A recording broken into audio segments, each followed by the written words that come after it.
Hello, मी प्राध्यापक रामचंद्र गाडेकर.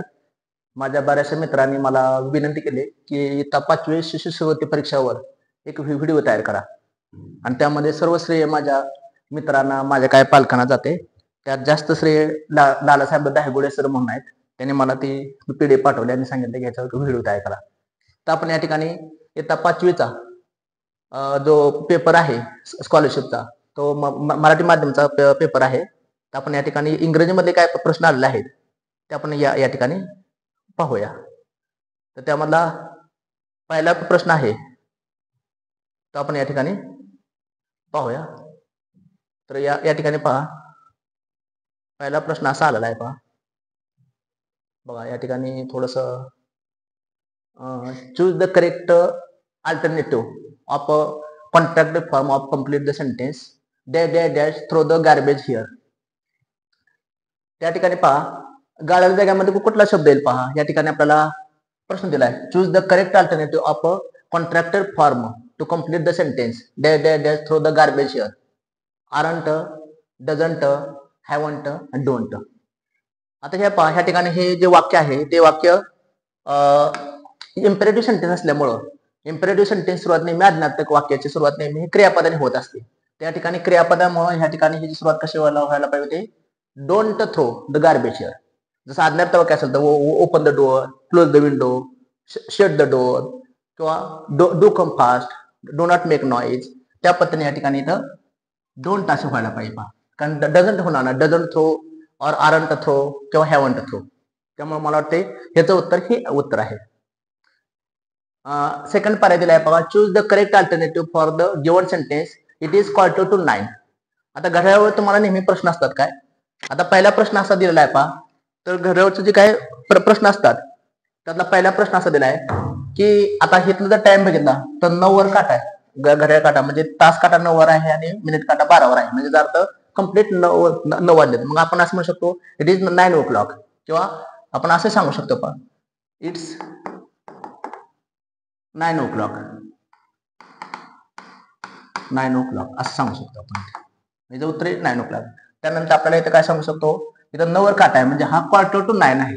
क्वार्टरचा अर्थ पावणे 9 आणि क्वार्टर पास्ट असेल त्याचा अर्थ असतो 9:15. आणि हे आहे 9 past 30, that is the 9 to 30. म्हणजे आपल्याला काय विचारलं त्याने, क्वार्टर टू 9 आणि क्वार्टर पास्ट 9.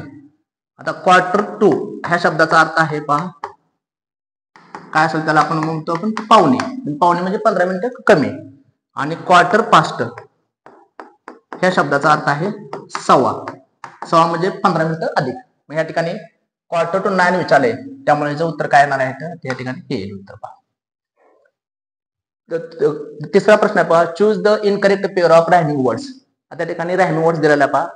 9वी 10वीच्या 12वीच्या एक्झाम मध्ये पण हा रायमिंग पेअरचा प्रश्न असतो. House, mouse, toy, boy, toad, tail, make, take. आता या ठिकाणी प्रत्येक ठिकाणचा स्वर सारखा वाटते बा. हाऊस आणि माऊस दोन्हीचा उच्चार सारखा आहे. या ठिकाणी टॉय आणि बॉय सारखा उच्चार आहे, रायम आहे. इथं मेक आणि टेक इथं पण सारखा आहे. या ठिकाणी टॉल आणि टेल हा वेगवेगळा शब्द आहे, त्यामुळे त्याचं उत्तर हे येईल पहा, टॉल आणि टेल. त्यानंतर पुढचा प्रश्न आहे पहा. ह्या ठिकाणी पुढचा प्रश्न आहे पहा. ह्या ठिकाणी हा प्रश्न दिलाय पहा, choose the sentence with correct punctuation marks असं दिलेलं आहे पहा. या ठिकाणी choose the correct sentence with punctuation marks या ठिकाणी पहा इथं दिलेलं आहे पहा. तर choose the correct sentence with the correct punctuation marks. My brother leaves in Mumbai, my brother leaves in Mumbai, my brother leaves in Mumbai आणि माय ब्रदर लिव्हज इन मुंबई. आता तुम्हाला माहित आहे की पंक्च्युएशन मार्क्स म्हणजे कॅपिटलायझेशन. पहिलं अक्षर नेहमी काय असावं, कॅपिटल असावं. मी या ठिकाणी पहिलं अक्षर कॅपिटल येत नाही, तिथं पहिलं अक्षर कॅपिटल आहे. त्यानंतर जे प्रॉपर नाउन असतं ते नेहमी कॅपिटल असतं. मग या ठिकाणी प्रॉपर नाउन काय आहे, मुंबई. मग या ठिकाणी मुंबई कॅपिटल आहे पण पहिलं अक्षर कॅपिटल नाही, त्यामुळे हा पर्याय होणार नाही. या ठिकाणी हा इथं पर्याय होणार नाही पहा, हा पर्याय इथं चुकीचा येईल. त्यानंतर माय ब्रदर पहिला अक्षर कॅपिटल आहे पण मुंबई स्मॉल आहे, त्यामुळे हा येणार नाही. माय ब्रदर स्मॉल आहे, मुंबई स्मॉल आहे, हा येणार नाही. आणि माय ब्रदर मधला माय कॅपिटल आहे आणि मुंबई मधला एम कॅपिटल आहे, त्यामुळे हा पर्याय येईल. तर मला वाटतं विद्यार्थी मित्रांनो हा भाग तुम्हाला समजत असेल. अशी मला अपेक्षा आहे. नेक्स्ट पाहूया पुढचा पार्ट. आता हा प्रश्न येत आहे पहा. Choose the correct alternative to make meaningful sentence. Please dash dash dash for मी.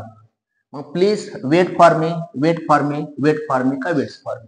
तुम्हाला माहिती आहे आपण नेहमी एखाद्याला थांबायला सांगत असेल तर आपण म्हणतो प्लीज वेट फॉर मी. त्यामुळे इथं वेट ह्या शब्दाचा अर्थ हा बसेल पहा. वेट या शब्दाचा अर्थ आहे थांबणे असा अर्थ आहे. ह्या वेटचा अर्थ वजन आहे. ह्या वेटचा अर्थ वेट म्हणजे ओला आहे आणि हे वेट्स हा शब्द इथं बसत नाही.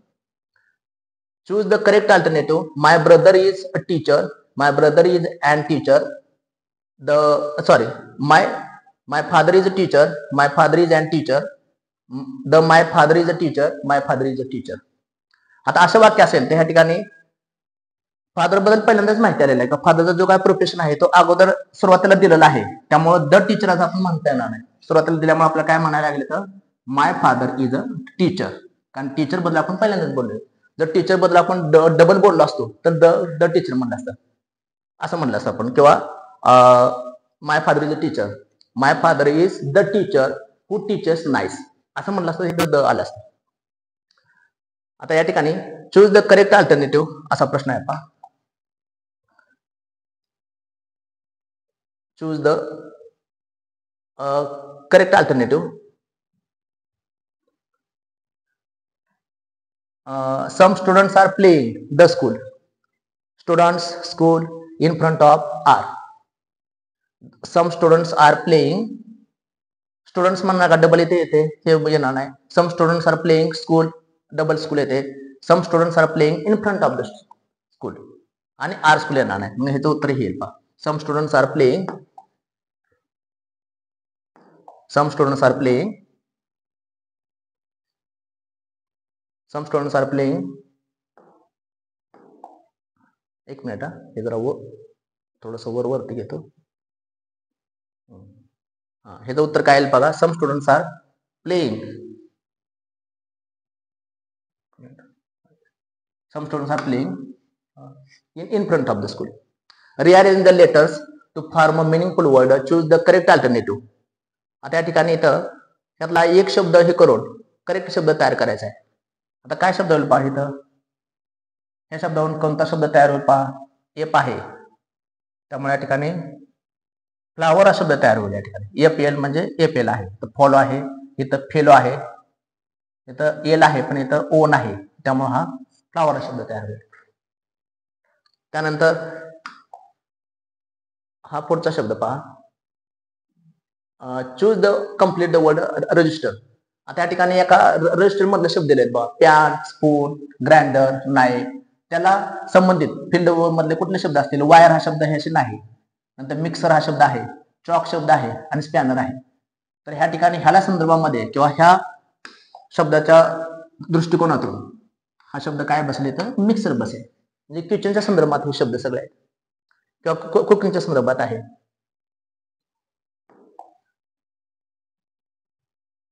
मला वाटते पुढचा प्रश्न बघूया आपण. Choose the correct alternative to complete the sentence. My friend is dash dash dash his mother in the kitchen. आता बघा ह्या ठिकाणी इज आला नाही. टू बी स्वरूप जर इज आला असेल तर हा काय कोणता असतो. कोणताही कंटिन्युअस टेन्स असतो. टू बी स्वरूप असेल तर ते कंटिन्युअस टेन्सचं सूत्र असतं. मग इज असेल, वाज असेल, विल बी असेल. मग माय फ्रेंड इज नंतर आयएनजी क्रियापदाला प्रत्यय लागतो. मग त्या ठिकाणी माय फ्रेंड इज हेल्पिंग असेल. हेल्प येणार नाही, हेल्प येणार नाही किंवा हेल्प येणार नाही. Read all the sentences and choose the wrong one. Rajesh runs fast. Rajesh sings nearly. Rajesh speaks loudly. Rajesh walks slowly. आता या ठिकाणी बघा सगळे वाक्य बरोबर वाटतात पण तरी पण आपण लिंग्विस्टिक कॉम्पिटन्स किंवा कम्युनिकेटिव्ह कॉम्पिटन्स पाहिला पण तर पहिलं वाक्य बरोबर वाटते. Rajesh runs fast. Rajesh sings nearly हे जरा थोडं एक्सेप्शन वाटते. राजेश स्पीक्स लाऊडली हे बरोबर आहे. राजेश वॉक्स स्लोली हे बरोबर आहे. पण राजेश सिंग्स इथं नियरली शब्द नको आहे. काय यायला पाहिजे. राजेश सिंग्स काय म्हणू शकतो आपण सॉफ्टली, ब्युटिफुली किंवा असं काय शब्द पाहिजे होता. त्यामुळे नियरली हा शब्द इथं बसत नाही. त्यामुळे खरा पर्याय हा आहे की जो रॉंग आहे तो. म्हणजे आपलं खरं उत्तर हे आहे. आता या ठिकाणी दिस arrow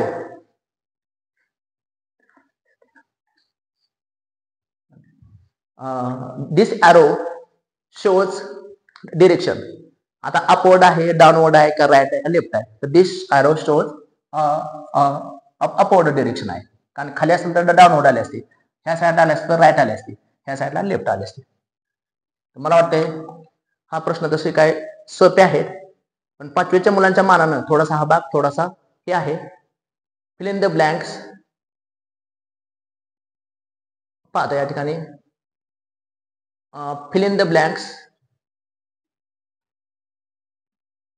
Fill in the blanks. Fill in the blanks. Dash new dress is very nice. आता कोणाचा ड्रेस आहे? राजू, राजूस, राजूस आणि राजूस. कोणाचा ड्रेस नाईस आहे? तर राजूस ड्रेस. त्यामुळे मला वाटतं याचं उत्तर हे बरोबर आहे. याचं उत्तर करेक्ट हे आहे, पर्याय राजूस. त्यानंतर पुढचा प्रश्न येत आहे पहा.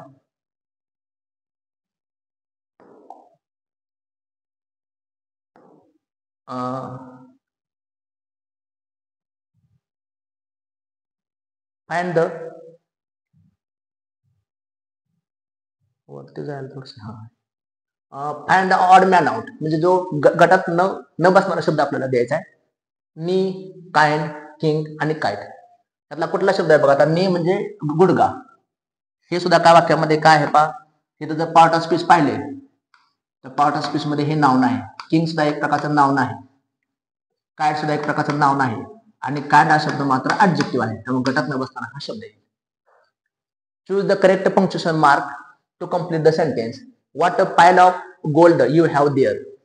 आता what a pile of gold म्हणजे किती सोन्याचा ढीग तिथे आहे. मग हे काय वाक्य कसलं आहे? क्वेश्चन मार्क आहे, अपॉस्ट्रॉफ आहे, एक्सक्लेमेशन मार्क आहे, का फुल स्टॉप आहे. त्याचं उत्तर काय येणार आहे? तर कसं शब्द पाहिजे तर असं चिन्ह पाहिजे, म्हणजे हे उत्तर हे असणार आहे, एक्सक्लेमेटरी मार्क. कधी कधी आपलं कन्फ्युजन होतं क्वेश्चन मार्क आणि एक्सक्लेमेटरी मध्ये. Your friend help you at the right time. What will you to say? What will you say to him? Choose the correct alternative. जर तुमच्या मित्रांनी तुम्हाला मदत केली तर तुम्ही त्याला काय म्हणाल? Wish you all the best, congratulations, have a nice day, thank you so much. तर मित्रांनी तुम्हाला मदत केली तर तुम्ही काय म्हणाल? Wish you all the best कधी म्हणतो आपण? मित्राचा बर्थडे असेल किंवा काय एखाद्या त्याला आपण शुभेच्छा देत असेल तर कॉंग्रॅच्युलेशन्स, अभिनंदन करण्यासाठी. मित्राने समजा फर्स्ट क्लास मिळाला तर त्याला आपण कॉंग्रॅच्युलेशन म्हणू शकतो. हॅव अ नाईस डे मित्रासाठी म्हणू शकतो. आणि जर त्याने तुम्हाला मदत केली तर काय म्हणू शकतो आपण इथे? Thank you so much.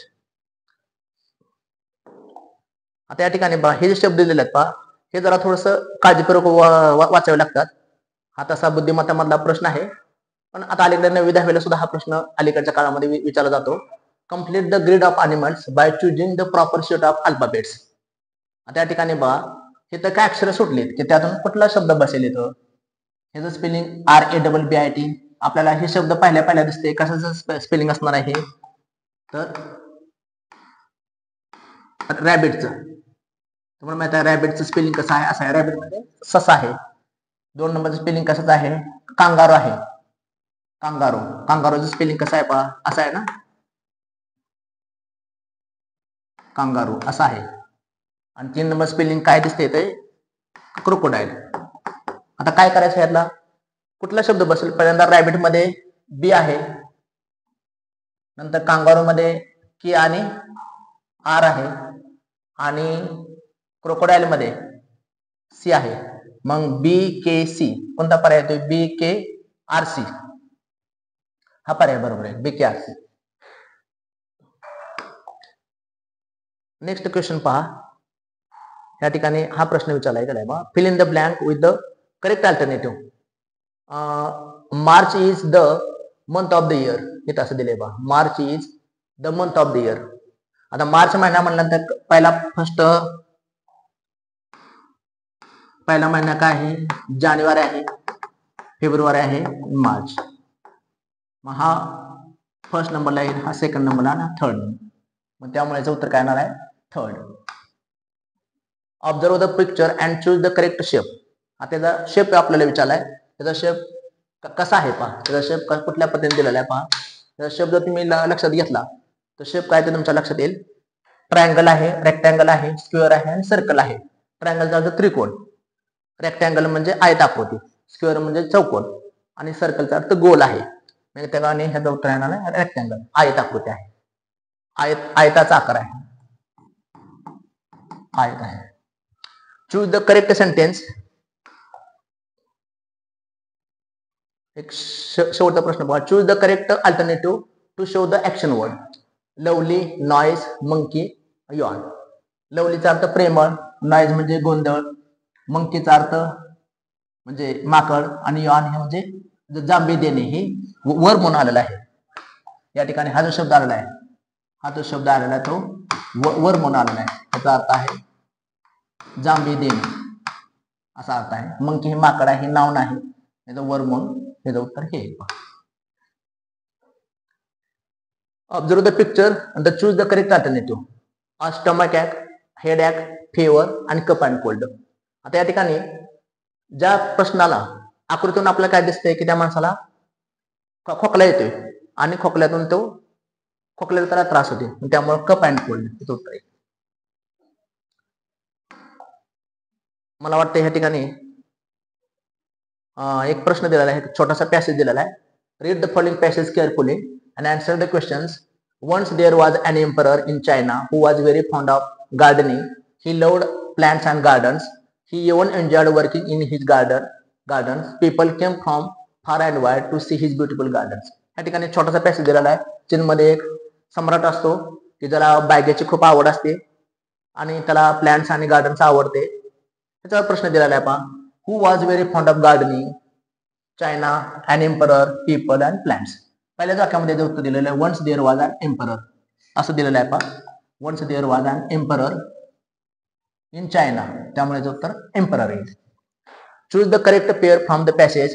Lovely plants, fair people, beautiful garden, brave emperor. या ठिकाणी प्रश्नाचं तुम्हाला उत्तर दिलेलं बघा ब्युटिफुल गार्डन असं दिलेलंच आहे, त्यामुळे उत्तर ब्युटिफुल गार्डन. आणि एक शेवटचा प्रश्न बघा. Choose the correct alternative to complete the sentence. The emperor enjoyed plants, beautiful flowers, working in the palace, working in the garden. आताच पाहिलं आपण the emperor was fond of gardening. He was fond of gardening म्हणजे त्याला बागेमध्ये काम करायची आवड होती, त्यामुळे याचं उत्तर हे बसेल पहा. आणि last question. Look at the picture carefully and select the correct alternative. या ठिकाणी come here, let me think, I can't hear you आणि व्हॉट्स रॉंग. आता ज्या माणसानं असं केलेलं आहे त्याचा अर्थ I can't hear you properly, speak loudly असा पण अर्थ होऊ शकतो. त्यामुळं कम हिअर असं म्हणणार नाही, कम हिअरला असं करेल तो कम हिअर. लेट मी थिंकला तो असा विचार करेल let me think. I can't hear you असं म्हणू शकतो आणि व्हॉट्स रॉंग असं म्हणू शकतो व्हॉट्स रॉंग. त्यामुळे याचं उत्तर मला वाटतं विद्यार्थ्यांना ते असावं. तर या ठिकाणी मी छोटासा प्रयत्न केलेला आहे. स्कॉलरशिपचे झालेले क्वेश्चन पेपर होते, इंग्रजीचा पेपर आहे, तर मी थोडक्यात मी सांगण्याचा प्रयत्न केलेला आहे. या ठिकाणी अशा रीतीने जर अभ्यास केला विद्यार्थ्यांनी तर त्याला स्कॉलरशिप मध्ये नंबर यायला काय अडचण येणार नाही. तर मला वाटते आपण या ठिकाणी थांबूया. थँक्यू.